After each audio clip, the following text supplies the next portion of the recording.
Hi, y'all. Thanks for You here, buddy. coming. No, welcome.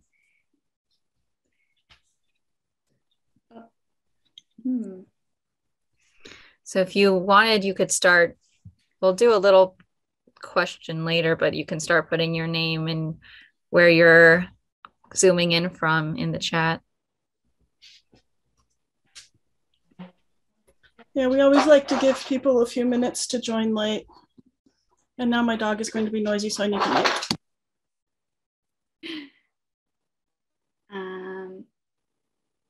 Yikes, what did I do? Sacramento. Hey, Sabrina, you're everywhere. Hey, Michelle, good to see you. Okay, Kat, zooming in from Japan. Okay, that's got to be probably Oh, Nice. one of the place. I think we saw you last one Alright. too. Welcome again. what time is it in Japan right now? Houston, Texas. Oh, yeah. Long Beach. 9:30.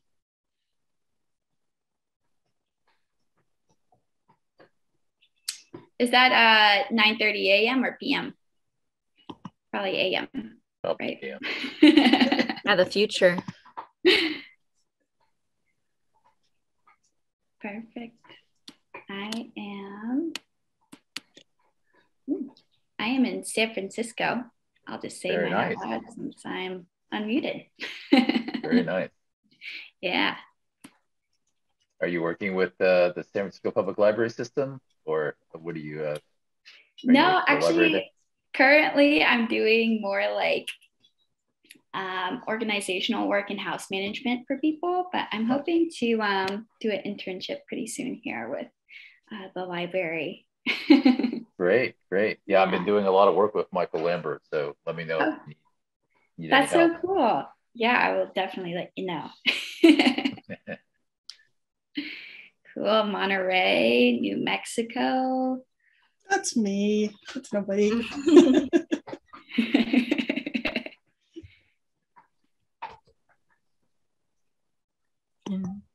I know San Francisco has some internships that you can do.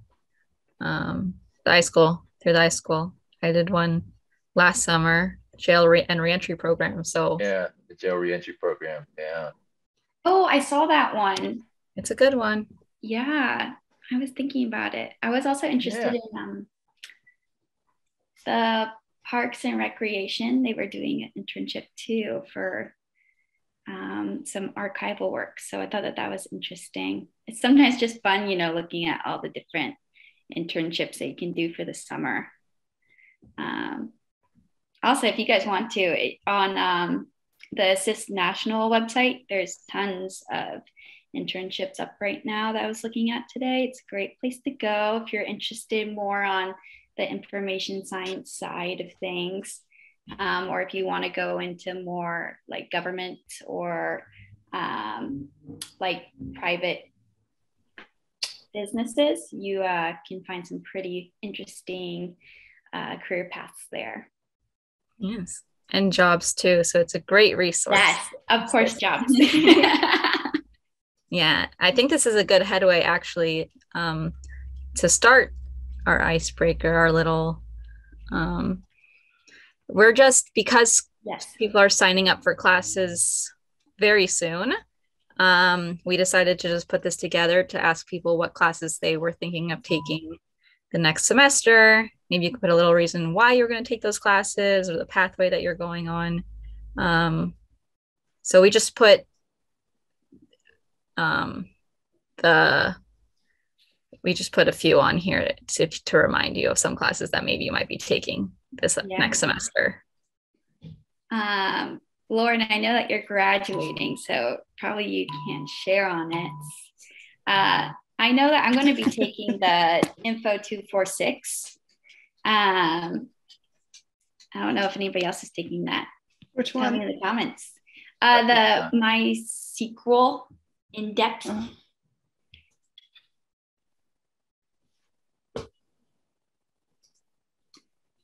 I think that there was another or also there was an interesting one too, the vocabulary one, which I'm not seeing on here right now. The vocabulary design 247. Yes, there it is. It was right underneath of it. Yeah, or if you don't know which class to take yet, you can also put that in the chat and say, which class should I take next semester? Totally.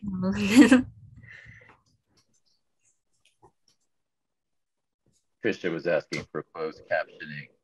She says, I'm hard of hearing. You need captions.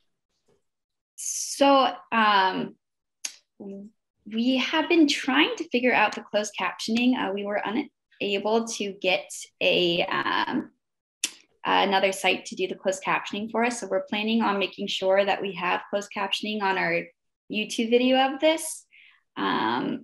However, Robin, I'm not sure if there's another option that we could do.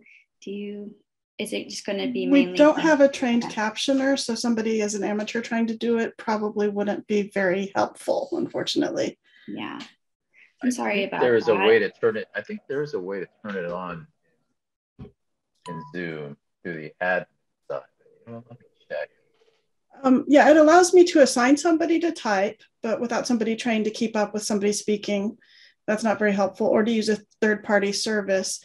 And I wasn't able to get any that would work in my testing in the past few weeks. Gotcha. Yeah. But the YouTube video will have closed captions, and unfortunately, that's the best we can do right now.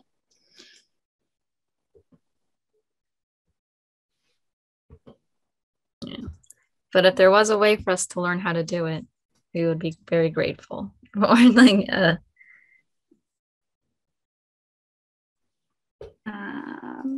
let's see.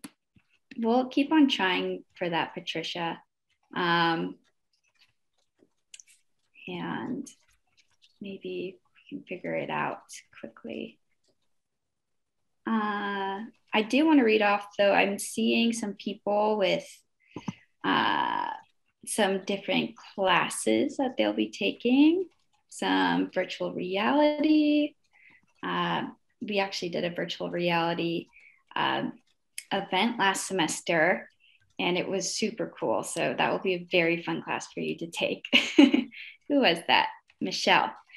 And music librarianship. That sounds interesting. I didn't even know that was an option. Yeah. Oh, usability too. Usability is so fun. I just took a design thinking course this semester, and it just ended. It was like an early course, but yeah, we got to learn a little bit about UX during that time, and it was super fun. Cool. Let's see.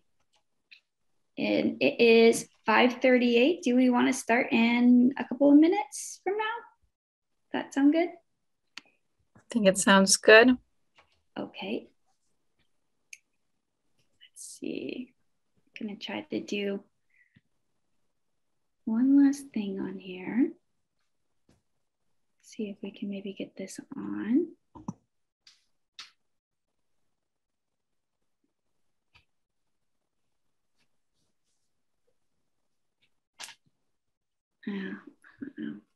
Okay.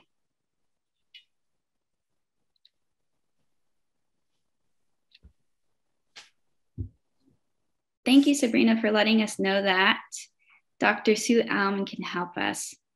Okay, I'm going to copy and paste this and put it into our information. That way we can make sure that we have it.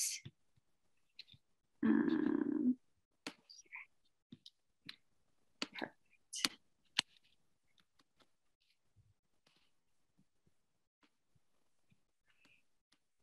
Okay.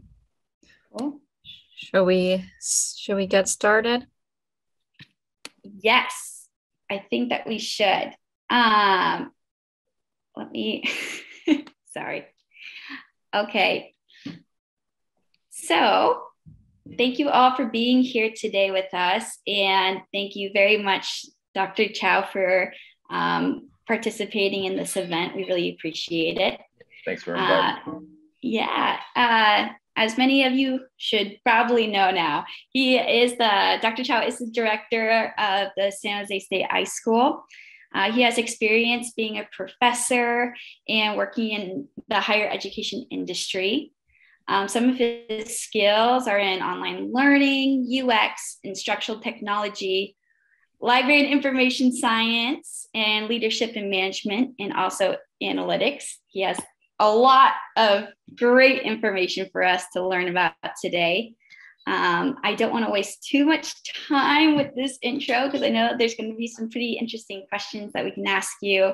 So without further ado, I think that we should just get into the interview. Do it. Let me get my screen working. I can't see the window right now for some reason.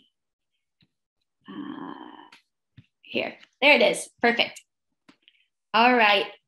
So our first question that we have for you is, on your website, it says you got a Bachelor's of Science in Developmental Psychology before getting a Master's of Science in Educational Psychology before getting a PhD in Instructional Systems Design. How did the psychology route eventually lead you down the instructional design track?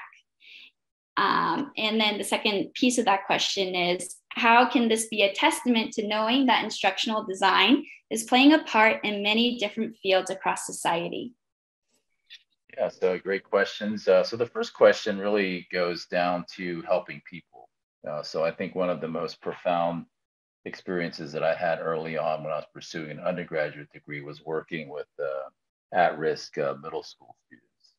And one of the things I discovered while pursuing my degree in developmental psychology was how these at-risk students, so when I first thought of an at-risk middle school student, I had a lot of stereotypes in my head, right? It kind of what I was going to be exposed to. But what I found is that the students were all very diverse, extremely bright, but they had things about them that didn't fit into the existing educational system, right? And so here you had a lot of good kids that were not doing well in school because they were not a good fit for the existing system. So when you asked Julie about the instructional design part, that's going to come later. But I realized that the system, and this goes very much to, I know Michelle, work with Michelle and user experiences, goes very much to understanding the needs of the users, in this case, the needs of learners, and how the system needs to work very hard to make sure that they're successful, right? But a system that just does what it wants to do, and then you either fit in it or you don't, is really not very good. And so, especially when you become a tutor, you become a mentor, you really get to know these kids. And by the very fact that they're struggling with a learning disability or poverty or whatever it might be, and they feel so badly about themselves because they're not doing well, that really kind of set me down the path towards instructional design, and which ultimately led me to where I am now, right? Because it's still all about helping people.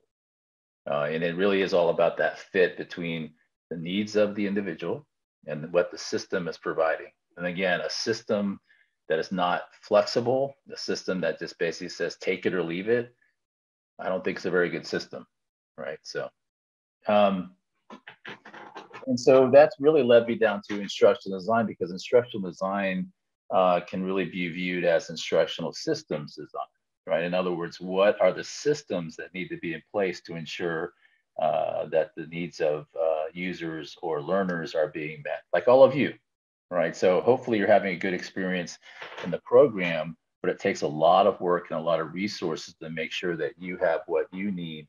And that we're also, I don't know how many of you were there last night, but when there are gaps in the system, then the system needs to be gathering that and ensuring that it's responding accordingly, right? So last night we had a bit of friction and conflict about or concerns around the e-portfolio. And so as a new director, that is something that I've been learning over the last 7 months. And so that, from an instructional system standpoint, Julia, what I need to do is understand what the issues are, right? Understand and gather data from multiple sources, right? Looking to make sure that I have valid data before we start to redesign. and try to fix and close those gaps, right? So that's a perfect example of kind of how it all fits together. Yeah, thank you for your answer. I really appreciate it. It was really in depth, and I used to also work with children, and I think that you're totally correct that that compassion piece really helps with creating systems to be more helpful and user-friendly for people.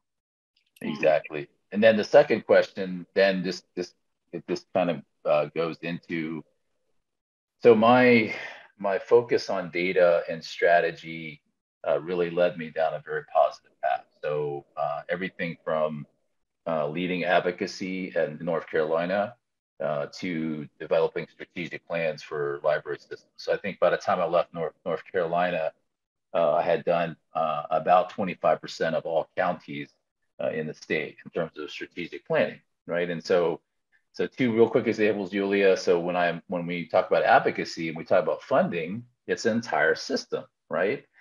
I think probably, and those of you that stick with me in advocacy are probably going to hopefully be able to do this one day.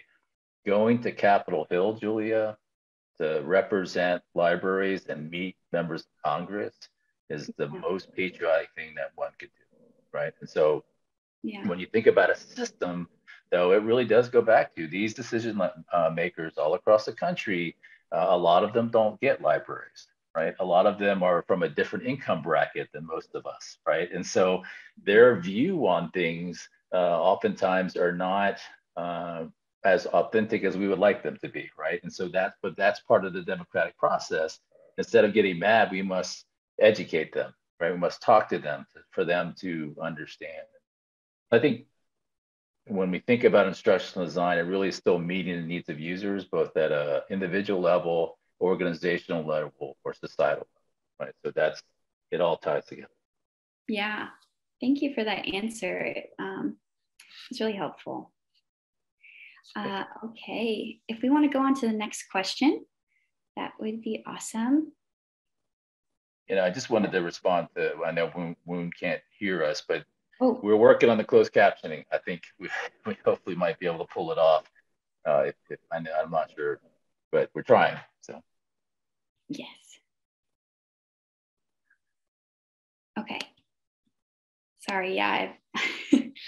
Trying to look at the chat and then doing the interview. I know.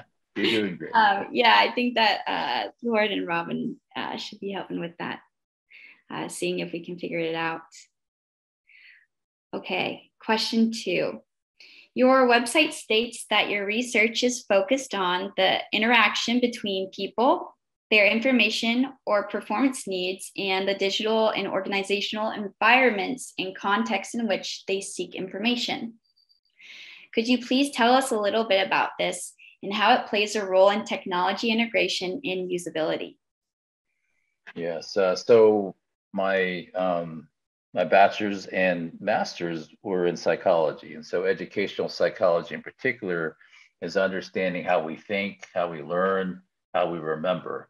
And that then leads to arguably good instruction or working backwards to develop instruction that's effective, right?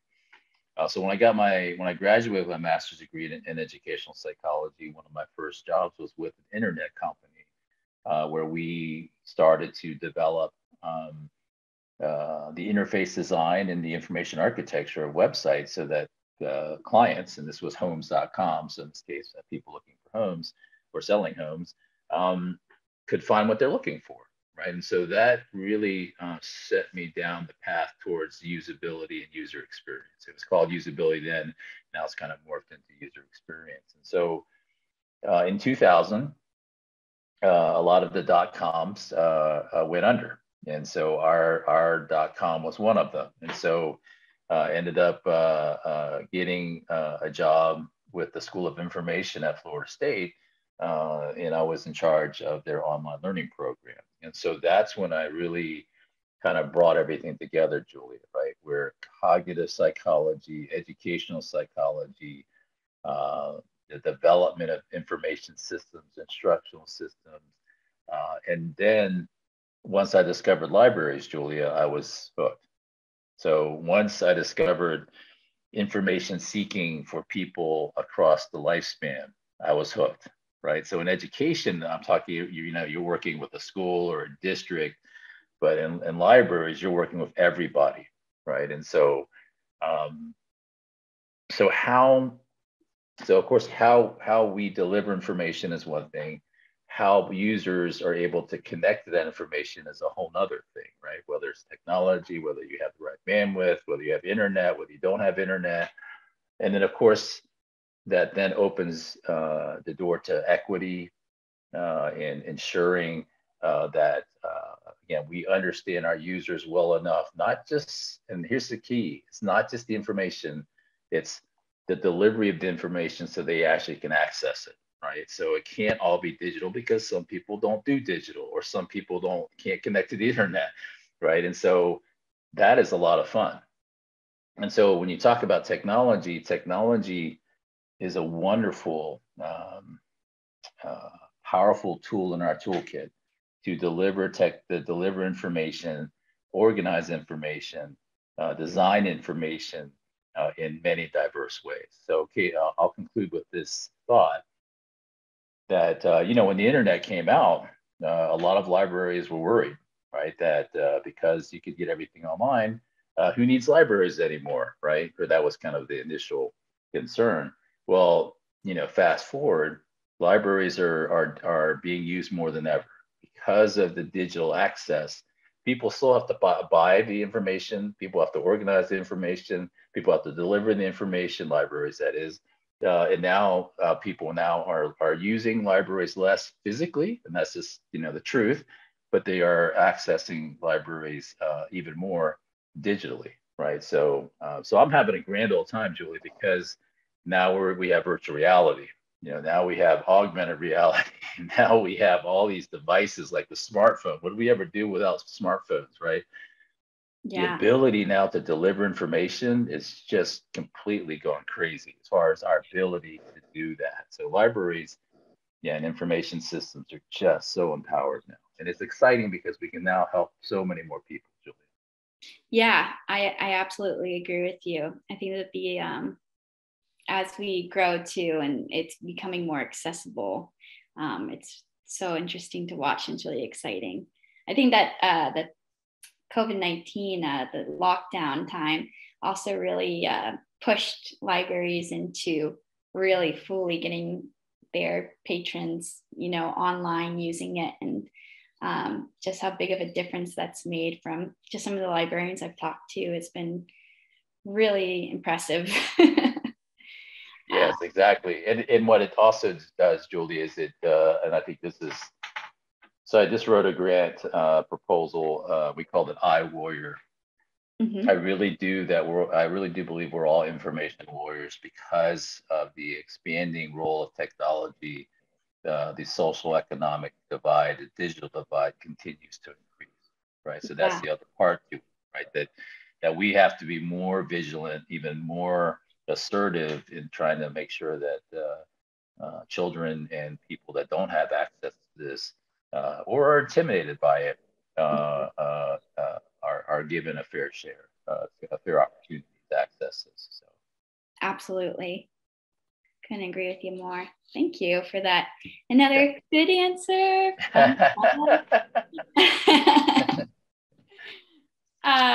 Okay, Lauren, I'm ready for question 3. Cool.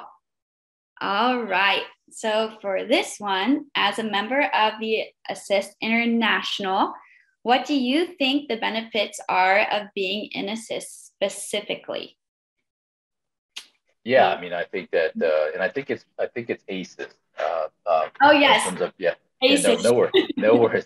But I think number one is that ASIS is a international global organization, right? So when we think about equity, diversity, inclusion, the international perspective, looking at concepts and theory from different cultural lenses is very exciting, right? So I think first and foremost, ASIS represents that, right? So when you have an ASIS conference, you've got people coming all across the world, right? Not just from the US, but all across the world. and Julia, you mentioned COVID-19. I think the thing that again gets me very excited is that everybody now can use Zoom. My parents could use Zoom. Before the pandemic, right? You had about maybe a third of society that would use this tech, and everybody else is like, no, we don't do technology, right? So I think the world is getting smaller because of this use of technology. So, but anyway, ASIS to that, and then of course, it's always a chicken and egg proposition. Technology really is a tool to organize, deliver, and be involved in kind of the information exchange, right? So ASIS also reflects kind of that scientific foundation and then which technology you use. So, I think all of us have been around people that like technology for technology's sake, right? And that is not what we're about, right? It's really about understanding, again, information problems, the technology, like social media that now creates all of these other unknown worlds because of all of the information exchanges that are occurring, right? And bullying, and this and how we represent ourselves and information security, right? So yeah, ASIS addresses all of these questions. So it's quite exciting. Yeah, I really like that you noted the global perspective taking that ASIS does. I think it's an exciting piece of being a part of the international. Okay, and then the second piece of this question is you are also in several other organizations. They're all listed here. You guys can read them. There's a little too many to read right now. So how did you select these organizations to be part of? And why do you think joining organizations is important? Yeah, that's a really, really excellent question. Again, I think it goes back to the first question about systems design, right? So being part of organizations, both at the local, state, and national level, allows you to understand what you're doing in different contexts, right? So Julie, as I said, internationally, well, if you join your state association and you join a national association, again, you're getting that diversity of perspective, right? So I've been a professor for many years. What kind of professor would I be if I didn't understand the context of the field that I'm teaching in at different levels, right?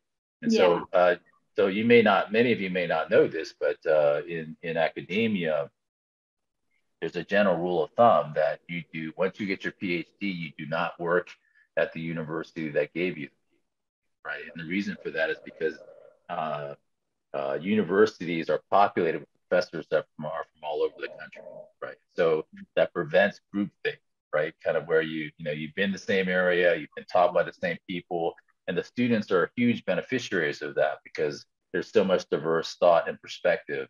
And again, students really benefit from that. So that's the first thing. I think the second thing is that associations get things done.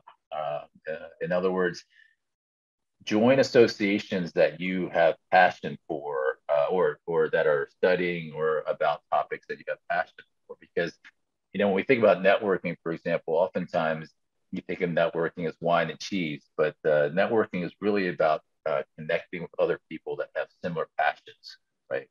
And when you talk to other people with the similar passions, not only do they validate you, but they also again expand your view on what you could do and how you see things. So yeah, absolutely. I think that the special interest groups also with ASIS are so important for that reason, because you get to even go further into detail with people who are interested, in very specific topics. So for anyone who is thinking about joining, that's one of the reasons why I absolutely love being a member. And Julie, if I may, I will also throw out in another meeting a couple of months ago, I mentioned success should not be your goal.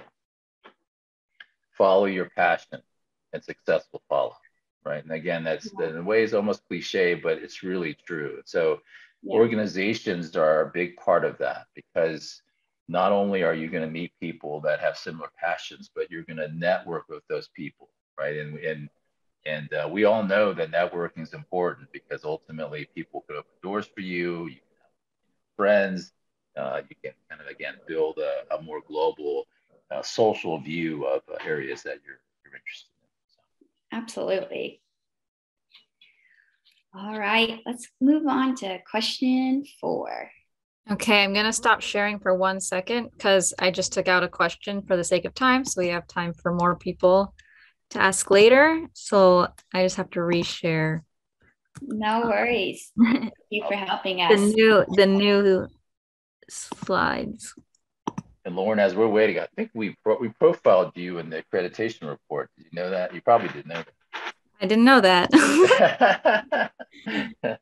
I think we had your video, and we also had your write up, and yeah, it was you did great. So you didn't even know, but you played a significant role in that part of our report. So. Oh, Lauren. Wow, cool. See, people get things done. Associations get things done, right? Yeah, exactly right. Yeah, exactly right. Okay. And you can all see it again, right? I can. Yes. Perfect. Okay, question number 4. I became curious about your research in web usability of library websites. The research I'm referencing came from 2016. Do you think most libraries are on the path of creating a website that is up to par with industry standards?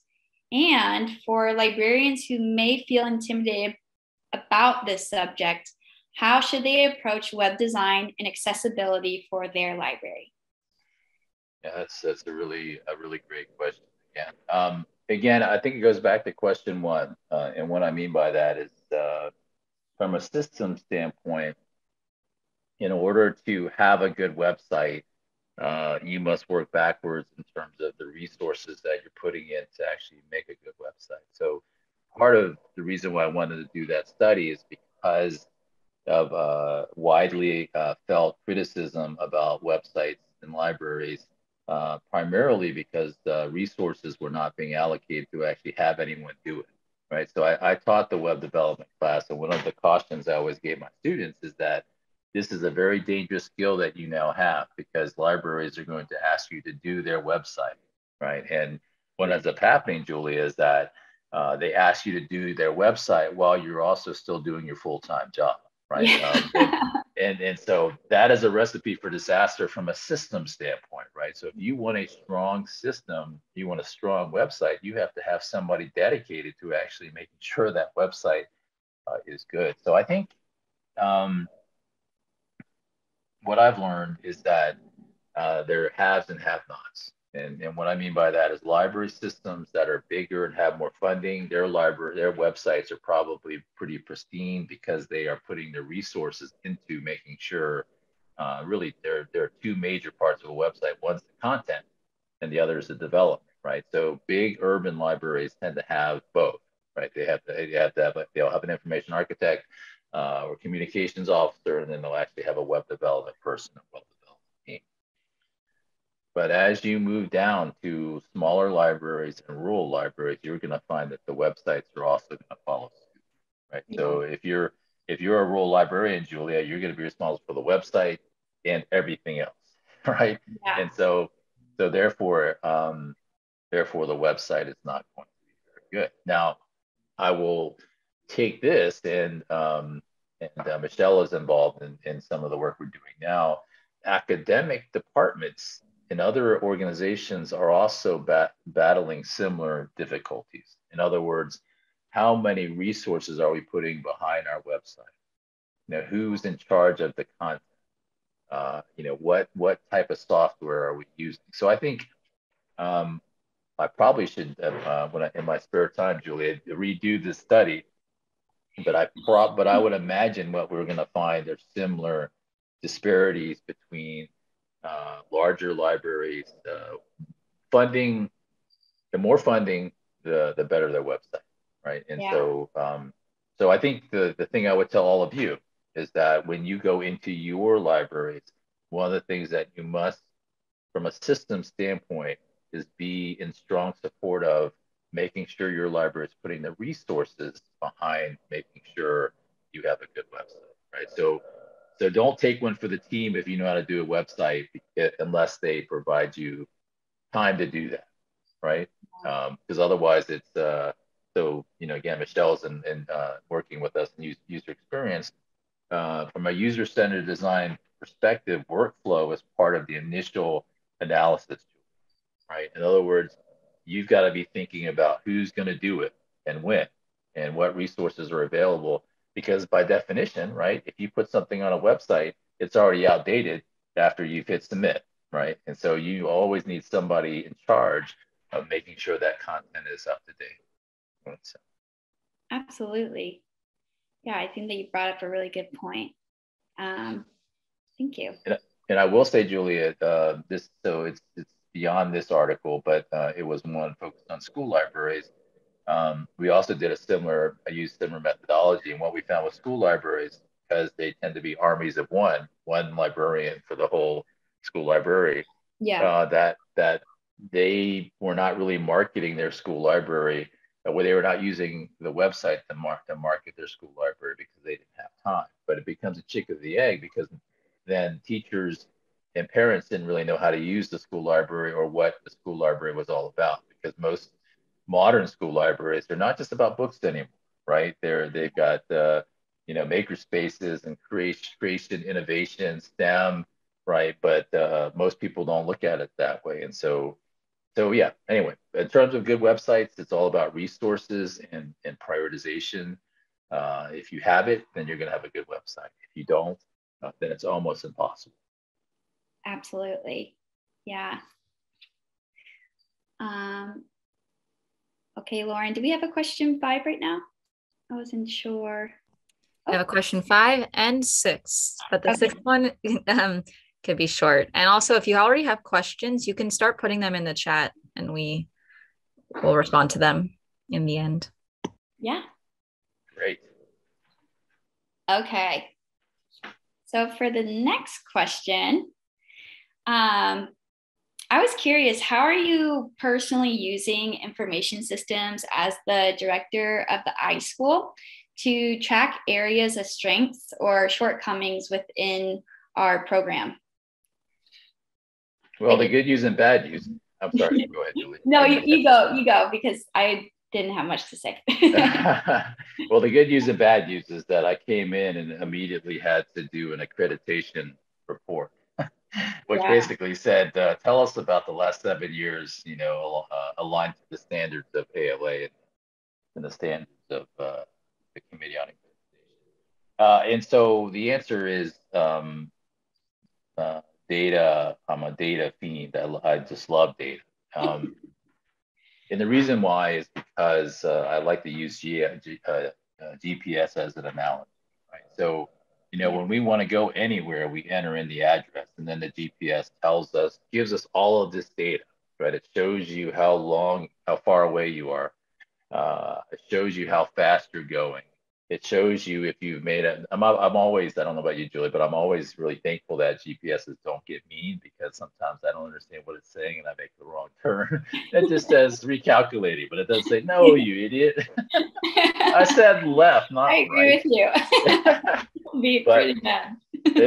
But that's a good analogy to why data is so important, right? Yeah. Because you want to know how fast you're going. You want to know when the next turn is. Right. And so data from an organization is the same way. So yes, absolutely. We are looking, we collect data from students and graduates at very strategic points. Right? So everything from when you start, you have to take that 203 class to the core classes. So basically, if you do not get through the core classes with a B or higher, then you have to retake whatever course gave you trouble. Right. And so one of the criticisms, Julia, initially of the accreditation team was, well, you mean you guys only have GPA as your your incoming measure? You don't do interviews, you don't do GREs, you don't do resumes, you don't do recommendations. And we're like, initially when I first came in, Julia, I was a little concerned about that too. But the way we've laid it out actually is, I think, ideal. which is that GPA is actually a good measure for academic success. And if you have a 3.0 or higher in the iSchool, you actually get a chance to prove it, right? And very rarely does anyone not pass the core classes. So we do that.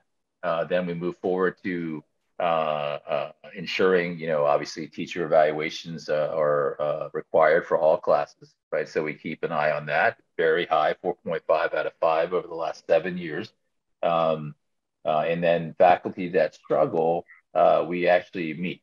We meet with them, right? So every semester, Julie, I get a report, and we have a nice and a naughty list, right? So the nice list is 4.0 and higher. The naughty list is if you're under 4.0, right? And so in our school, if you're under a 4.0, usually I'm going to reach out to you and touch base and see how things are going. Just try to see ways to improve. And then moving forward, we also have exit surveys, and of course we use the e-portfolios as a way to make sure that our course learning objectives and our program learning objectives and core competencies are being met, because you can kind of see trends. Yeah. And then I'll also say we're collecting a lot of data on admissions. We're collecting a lot of data. So one of the other things that I love, Julia, is GIS maps. I'm GIS map crazy. So one of the things that we developed was a GIS map where we have a map of all students, all graduates, all faculty across the world. And so we can pinpoint clusters of where students are coming from, where alumni are, so it gives a visualization at a glance. And so I just love GIS maps because it gives you that visualization. Yeah, so cool. Mm-hmm. Just a quick question off of that. What's like where's the biggest student body coming from that's in our program right now? Yeah, it's good. It's 70% is in California, and you've got your northern and southern California clusters, right? So really, if you look at it's interesting. Online programs, students still tend to go to their local universities, or at least universities that are close. So 70% are still around San Jose, believe it or not, and so obviously in the Bay Area. And then, of course, because Southern California is so large. So if you look at the clusters, it's still mostly in the Bay Area, extending out. And then, of course, they're really big in Southern California. And then you kind of move up the West Coast, right? So in the Oregon and Washington, it follows kind of the urban settings. So, yeah. And then what you would also, and we're going to make this public at some point, is then the East Coast. So we actually have West Coast and East Coast. So if you look at our map, it's following the big urban areas of the West Coast and East Coast, and then kind of anything between the coast is very relatively sparse. But that's also because the population. Yeah. Thank you for that. Yeah, absolutely. Yeah, and then Kat, I think that you just answered it though. You're hoping to make that a public map soon. Yes, absolutely. So one of the things we've got to do, of course, is remove, any kind of identifying information. Yeah. But absolutely, I think what you're going to see on the website, and I think I probably didn't answer this in the previous question, Julie, is integrating technology to visualize and ensure more visualization and elegant display of data is where we're headed. So we're talking, 360-degree panoramic, images and tours of our facilities, right? So many of you will haven't seen our facilities, right? So we want to be able to show that to you. VR experiences, GIS maps, dashboards, et cetera, et cetera. So yeah, I'm a data geek big time, but more importantly, and this is, I think, germane to this conversation, is that data that's not usable is really not valid or not valuable, right? In other words, if I've got this massive spreadsheet with columns and columns of data, and my staff hands it to me, it's almost useless, right, Julia? Because it takes way too much time and too much energy for me to understand what they're giving me, right? So that's why the visualization is so exciting. And that's why Gis Maps are so exciting, because you can customize the layers, right? So yeah. I'm gonna have to play around on that. Sounds fun. Yeah, absolutely. And then don't get me started on virtual reality. So those of you that spend any time, so we actually are engaging with a national virtual reality company. So you're going to see pretty soon some pretty rich virtual reality experiences. And again, Kate, I'll leave it this. I'll stop talking. So one of the other grants that we just wrote, which again is so exciting with virtual reality, is we're looking to preserve the language and culture of the Northern Cheyenne tribe in Montana. They have less than 300 native speakers left. We want to use virtual reality to increase the communication of the information, right? So it's not just audio, it's not just video, but 360 degrees, right? So if they're doing a dance, ceremony, or they're even speaking their native tongue, to be able to see them, be able to see their hands, right? Be able to see like underneath the basket. It's just really exciting. So yeah, that's incredible. I'm really excited to see what's going to happen with that. Thanks for sharing that information with us. Wow, I'm seeing like so many good questions right now. Yeah, let's go to those. Yeah. Okay. Let's see. Okay. We have, are you considering, sorry, guys. I can see Hannah's question. Okay, thanks. Yeah. So Hannah asked, which tech skills do you think will be in high demand in libraries in the next several years?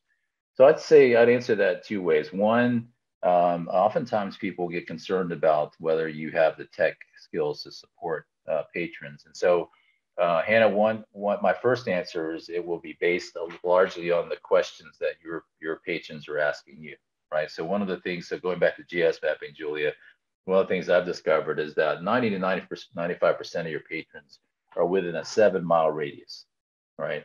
And so if you think about that, your swath of users are going to be unique, right? They could be seniors, they could be whatever. And so, Hannah, my first answer would be, the good news is that your patrons will be asking the same questions over and over again. So whether that be, how to create an email address, or, it can be real, and also how to use all these devices to access digital access. That would be moving to the second part of my answer. Digital access, Hannah, is, I think, key. So one of the things that I'd recommend for all of you is make sure you invest in your technology.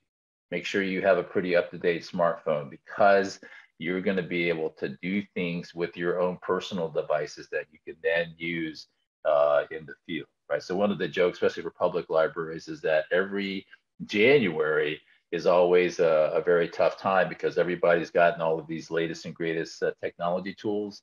And then where do they go to ask questions? The library, right? And so the other thing would be data, Hannah. I think data, because of the tools that we have, being able to use data, so again, I would say this is everybody. Look at look at GPS technology. Imagine if you didn't have GPS.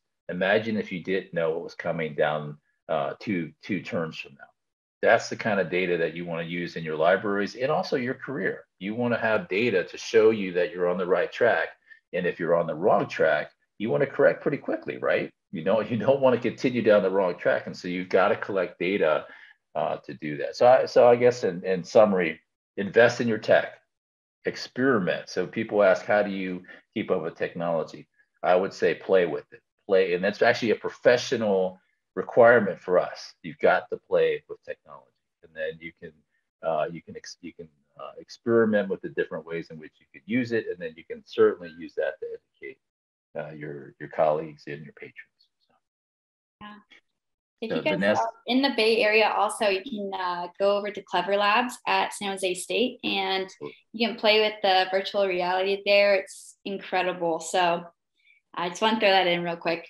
Yeah, absolutely. Yeah, and virtual reality, I think, as I mentioned, virtual reality certainly, I think, is another area. So Vanessa asked, besides running Zoom software, is pandemic taught us rather? Yeah. Well, instruction classes or instruction could be added to the core classes. It's interesting you mentioned that. So we actually have just been approved to begin planning for a master's degree in instructional design. And so that's going to be available in a couple of years. And part of that will be certificates that all of you can take as far as, basically a certificate in instructional design and technology. So I definitely think, because my PhD is instructional design, Vanessa, that we're going to actually, once accreditation is done, we're going to have a massive strategic planning, and also revising kind of the whole thing, looking at where we are and revising some things. So Vanessa, that's a good point, and I think the answer is yes. I'm kind of biased towards instruction, and certainly because of the technology in particular, that again is an increasing competency for all of us, right? Because we've got to teach ourselves and our patrons how to use different things. The general rule of software updates every year and a half. And then, of course, the hardware that we have.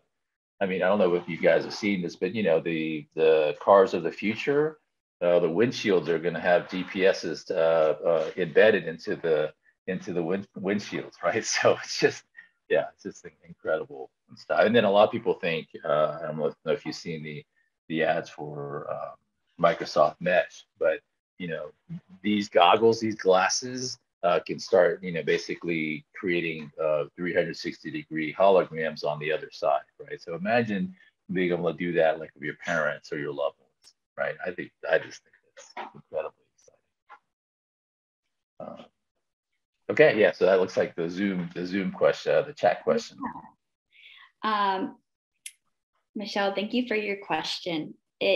I'm going to try to read it, but would you prefer to maybe say it out loud to us or read it? I'm not sure.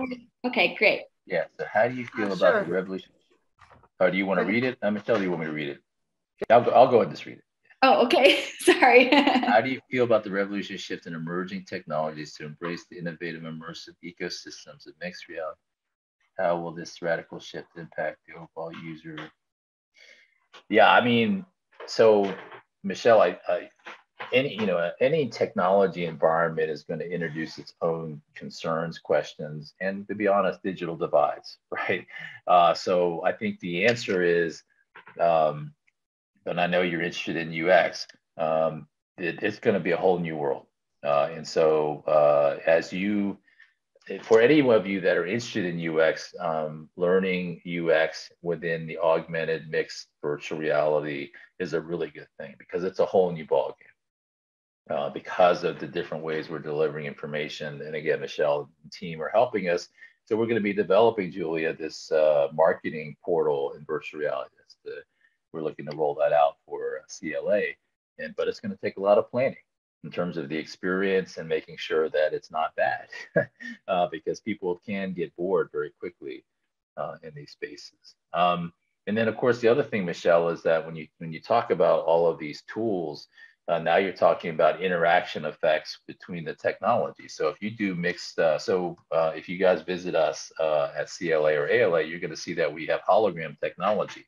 But technology, you love it and you hate it, right? It's great when it works. It's horrible when it doesn't. And so I think mixed reality, augmented reality, virtual reality is going to introduce all of these technology interaction challenges. And then once you get into the technology or the experience, it's also going to introduce a lot of other challenges. With that being said, the good news is that the primary tenets of user experience remain the same. Is it of value to you, what we call utility, right? Is it something that you actually care about? And is it relatively easy to use, right? So I think those will still remain the same no matter what environment. And by the way, we're practicing what we preach with this virtual reality space we're developing. We've got to hold true to that, right? Is it, for a prospective student, is it wasting their time? And, we can't get too focused on the beauty of the scene. We've got to give them beauty, but then we've got to give them utility really quickly. So.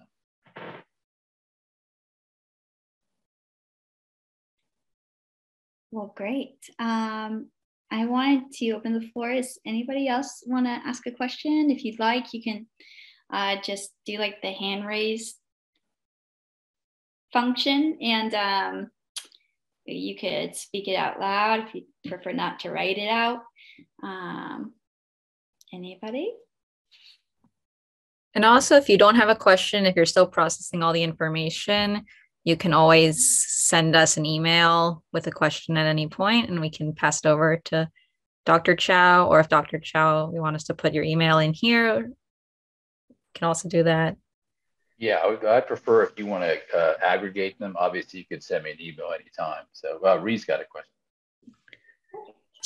Hi, I just wanted to ask, how much coding do you need to know for your current position? It seems like you deal a lot with technology, but you have a psychology background and then, you know, information science. And I'm trying to figure out like, what's the balance to be able to be involved in a lot of these sort of really high tech efforts and, you know, doing the tech itself?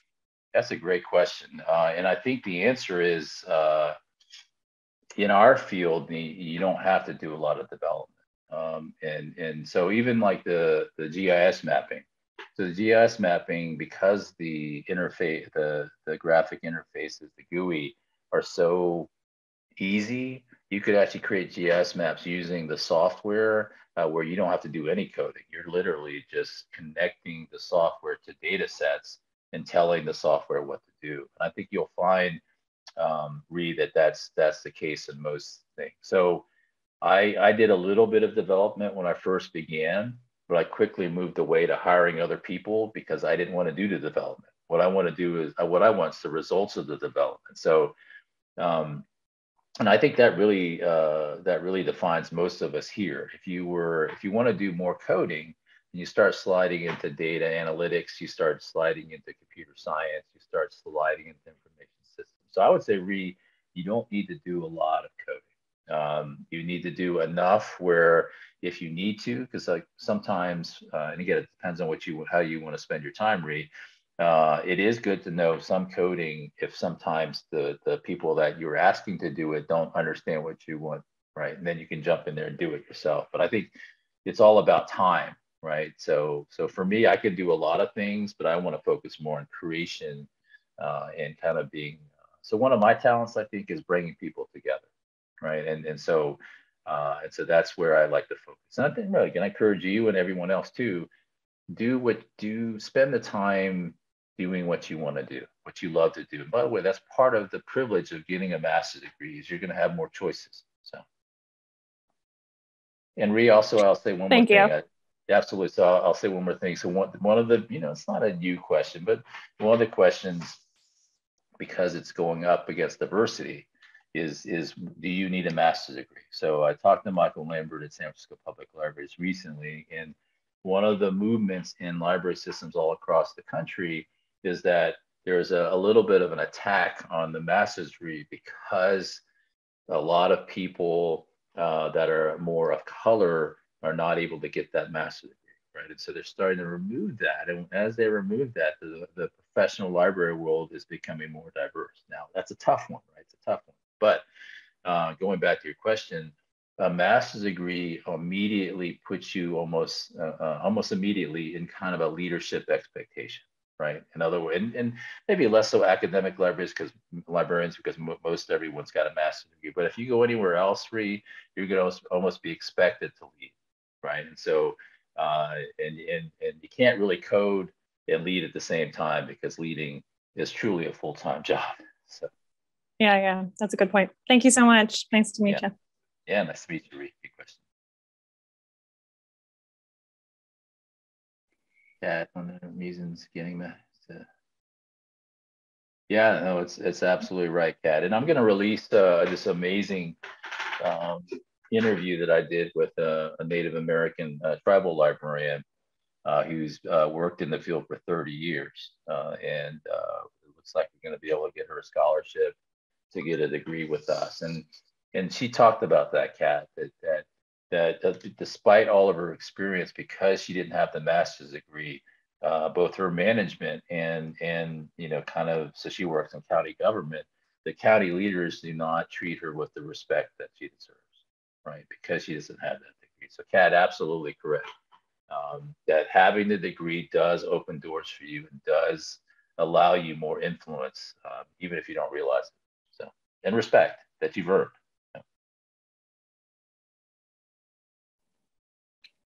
I just wanted to add too, it looks like Professor Dean is a pretty great professor, and Info 240, his info tech tools and applications class was shouted out by Sabrina. So if someone's looking for a class for the upcoming semester, maybe check it out, see if you're interested. But it kind of added to some of the things we're talking about.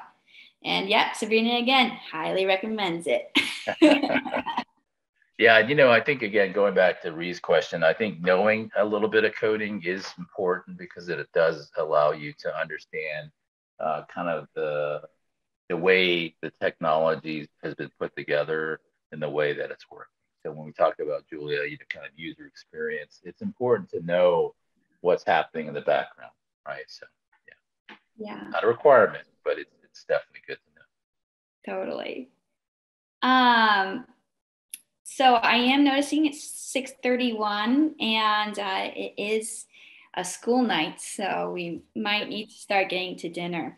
Yeah, I hear you. I hear you for sure. Yeah, I want to thank you for inviting me. It's really great to see all of you. And I think before a number of you joined, I did invite Julia and the ASIS student chapter to join us in a national, really a global event that the iSchool is taking a lead at, which is the ASIS, ELISE, SLA, and iSchool Information Science Summit. So because we are the primary sponsor, I'd love many of you to be involved. And it's really, so going back, Julie, to my talent of bringing people together, again, we've got NASA, we've got JPL, we've got the editor of JASIS, which is the premium journal in our field. We've got the head of ELISE, the head of ASIS, the head of iSchool. So it's just an all-star list of people that want to come together to really discuss information science and what it means. So. Wow. Yeah, no, it's such a cool opportunity. I hope that we'll be able to send out some more information. I'll email you, and then hopefully we can send that out to the people who came here today, and some of the other people who unfortunately weren't able to make it, but who had signed up for the event. Thank you so much for talking with us. I felt like I just got so much good information, and I really appreciate you taking the time and giving us really well thought out answers. So without further ado, I guess this is the end of the event. And once again, if you'd like to ask Dr. Chow any questions, please send us an email to SJSU. And I hope that you all have a good night. Thank you. Good night. Bye, y'all. Bye-bye. Good night. Thank you. Thank you for coming, everyone.